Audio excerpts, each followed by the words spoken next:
After you've practiced drawing a few figures, then I would like you to take a drawing that you've made and put some figures inside of it. So here's your homework assignment from last quarter. I've got a figure drawn in over here. Before you actually draw the figures on the final piece, you're going to layer a piece of paper over top and practice doing that. So over here I have this built-in cabinet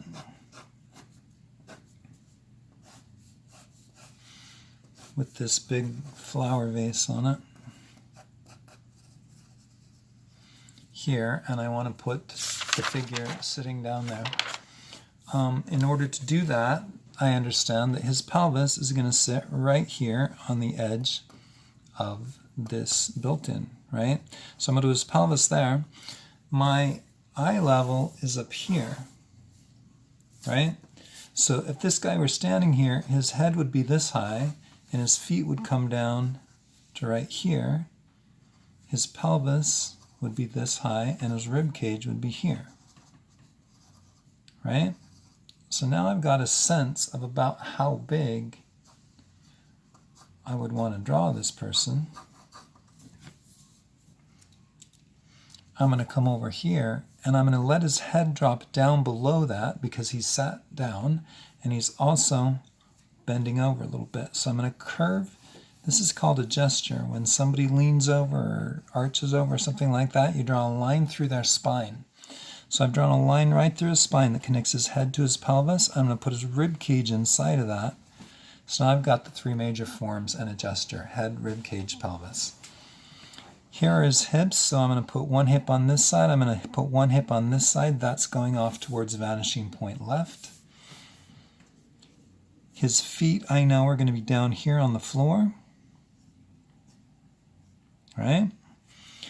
His knee is going to be halfway between, but I'm going to go up a little bit because I'm going to have them come out this way first and then down to those feet. So I went just a little bit above halfway between here and here to get those knees a little higher up. So those thighs are going to move like that. The calves are going to be back here. His arms are going to connect shoulder this side and shoulder that side on either side of that rib cage, right? His ear, for instance, is going to be here, and his eyes are going to be out here, and his nose is going to be going off this way. So his jawline is going to come up this way along the side, and his head's going to do this. So here's my convex, concave, convex, concave, convex. Then his thigh, then his calf. So now I'm starting to understand how this figure will look. I'm going to have him holding a newspaper here, so I'm going to put something here off towards vanishing point left. Let his hand attach here and here. I know there's going to be an elbow back in here, so I'm going to draw from here to there, and from his wrist to his elbow, from his shoulder to his elbow. This is going to go back that way and that way. I'm probably not going to see much of that at all. His collar is going to sit out here. His chest is going to be in like that. All right. Over here, I want to draw someone standing up against this counter.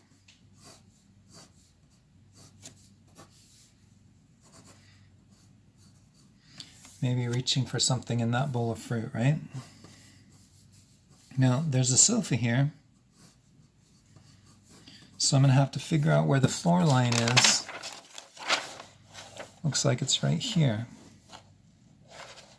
The top of that armchair. All right, so this is the corner of my room.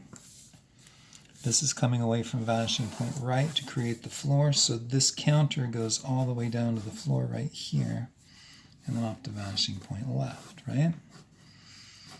So here's the end of the counter. Here's the kitchen floor. I'm going to place her feet right here. Then I'm going to extend a center line up to where eye level is and put a circle there for her head. Halfway between this balloon and her feet are her hips. That's right here about at the counter. That seems right. I'm going to be okay with that. All right. this head is probably too big. I'm going to make her rib cage that big, and I'm going to make her head smaller. I'm going to make her hips like this, and then I'm going to have these concavities here connect her to that. I'm going to have her shoulders go off towards vanishing point left. So she's got one shoulder here and one shoulder there.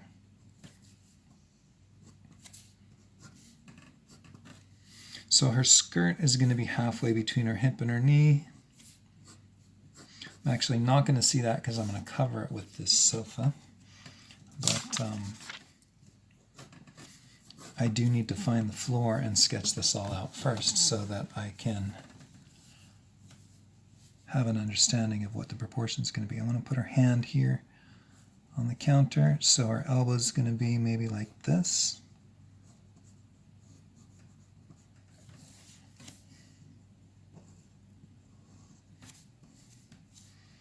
Her ear's going to be on this side of her head, right? Because her nose is facing off in this direction.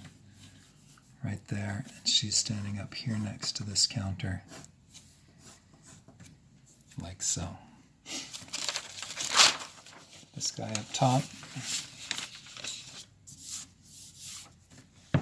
I'm going to do him right on the paper, because I want to show you the segue into the next step. So somebody up here, I know that one man's ceiling is another man's floor, right? The ceiling of the kitchen is the floor of the atrium up here that looks over top. So this loft that looks over into the living room, I know that his feet are here and his head's going to be about here, because I think we made this about 6 feet high, didn't we? So 5.5, it's going to be about this tall right there. His waist then is going to be halfway through that. So right here to here is the size that I need for his head, his rib cage, and his pelvis. Now I want him to lean over like I did this guy down here. So I'm going to put his head sort of here, but I'm going to keep it about that size. And then I'm going to do my gesture and let his rib cage be back here. And his pelvis is going to be back here behind the wall. So he's leaning up over that wall.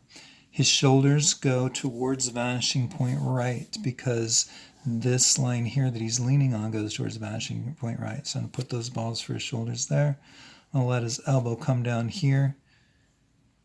Maybe his hand's going to come down over the edge of the sill right there.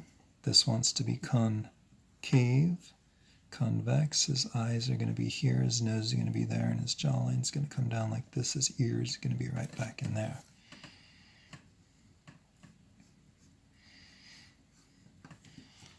All right, so that helps you understand how to put figures in a space. If I had a figure standing out here in the room, I would just figure that their feet are going to be here, right? If their feet are here and my eye line is right here, then I've got to make a figure this big. And this is going to be their waist, their hips, their rib cage is going to be bigger, their head is going to be bigger, right? As compared to, let's compare it to this guy here. I've got these people already built in. If I were going to build this person out here, this person would have to be bigger out here than this guy, because this person is clear out here closer to me as the viewer, right?